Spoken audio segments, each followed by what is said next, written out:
Oregon, Washington. I told you.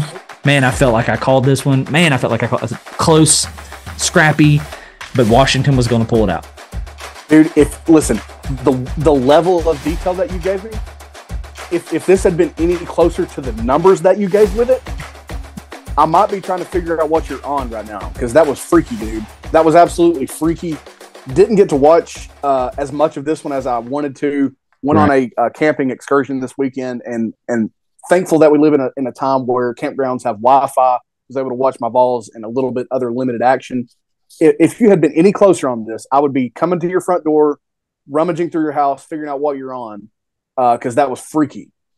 I mean, I just imagined a few more scores, but it was a 3-point final. I said it was going to be 1 to 2 points, but dude, I just want.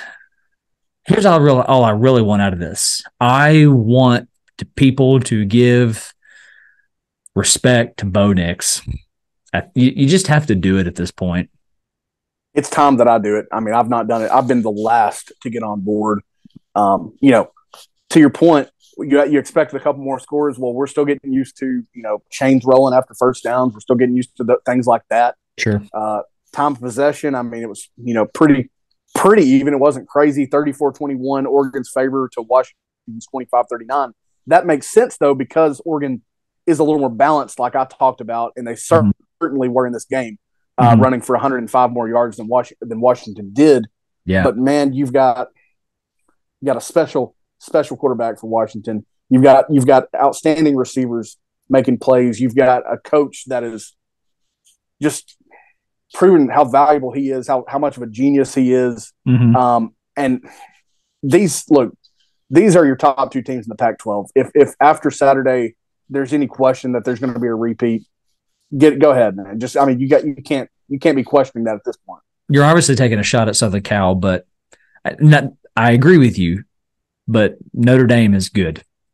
Absolutely, Notre Dame's good, but there's just underlying issues like their defense, man. And look, and if we get to USC and Notre Dame, then I'll tell you how much worse that loss is than you probably think it is, because it wasn't like they had 500 yards of total offense. They didn't. They picked Caleb Williams off 3 times and a half. They exposed them even further. Yeah. It's like I don't even want to say they were who we thought they were at this point. It doesn't even. They don't deserve that at this point. Yeah. They're not good. Yeah. They're really not. They're so justified to fall down to 18, 19, wherever it was they went to in the polls. That's so deserved. These are your best 2 teams in this conference. This is absolutely round 1, barring injury. I don't know, barring literally like the end of the world. This is a Pac-12 championship game preview, and it was so awesome. Such an awesome game.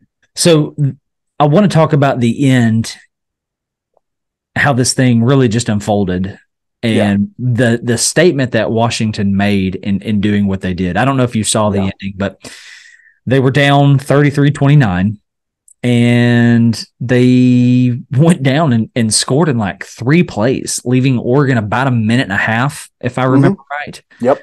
And the commentators are like, "Whoa, Washington did this too fast. You've left Oregon too much time." And I'm going to sit under the impression that Washington was like, "I dare you. See if you can score. Seriously, let's see if you can do it. And if you can do it, we'll tip our cap." And what I like about it is it's what I've wanted Tennessee to be. It's what I wanted Tennessee to be in the South Carolina game. Just go down and score. Put the ball in the freaking end zone, because I'm not convinced that you can do it when you want to do it. And Washington's like, we're going to do it, and then we're going to dare you to do it as well. Yeah. 100%. Another beautiful thing about this game, there's not one sequence of scoring in this game where the same team scored twice in a row. Back and forth the entire way. Just the way that it's supposed to be.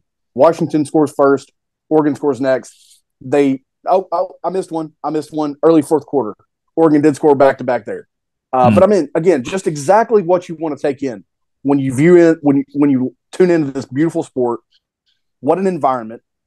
If I ever go Northwest in my lifetime, it's going to be in the fall. It's going to be to watch a Washington game. I don't care if they're good or not at the time. If I make it happen, it's going to be to take in that environment. I hope it's when they have a team like this, God willing. Yeah. But you're exactly correct. Just Oregon, I dare you to score. If you leave us 1 second, you've messed up. For sure. And it's basically Tennessee 2022. How many times we're like, oh, you gave us 13 seconds. Watch us go kick a field goal. Yeah. I mean, consider the Alabama game when however much time what was that, under a minute? And Hooker's like, oh yeah, absolutely. Hold my beer. And Michael Penix is just vying to be the next elite star quarterback for the Atlanta Falcons. I mean, that's what he's doing. Oh, poor guy. Yeah, if that were to be the case, yeah, poor guy. But no, I mean, absolutely, dude. Tough as nails.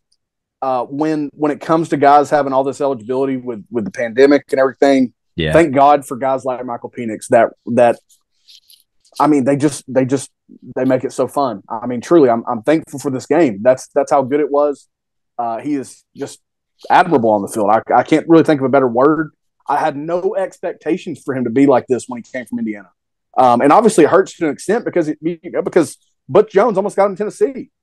Thank Jeremy Pruitt for not doing that, But he's just demolishing expectations.